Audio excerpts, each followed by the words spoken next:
নবীজি বলছেন তোমরা অধিকাংশ জাহান্নামী। এরা জানতে চাইলে হুজুর কেন জাহান্নামী? আমার নবী বলছেন এই কারণে জাহান্নামী, তোমরা বেশি বেশি স্বামীকে লানত দিয়ে থাকো, স্বামীকে অভিশাপ দিয়ে থাকো, স্বামীর অকৃতজ্ঞতা শুকরিয়া আদায় করো। কথা বলেন আছে না না? আছে না নাই? স্বামী বাজার আনলে পছন্দ হয় না, স্বামী কাপড় আনলে পছন্দ হয় না, স্বামী বাজার করলে পছন্দ হয় না, আরেকজনেরটা পছন্দ হয়, এমন নিমক হারামি আছে না না?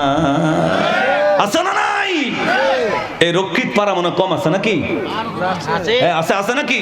আহা, এই জন্য আমার নবী বলছেন তোমরা বেশি বেশি স্বামীর লানত দিয়ে থাকো, অকৃতজ্ঞতা আদায় করো, অশুকরিয়া আদায় করো, এই জন্য তোমরা বেশি বেশি জাহান্নামী। সুতরাং জাহান্নাম থেকে বাঁচতে হলে তোমরা বেশি বেশি দান সদকা করো।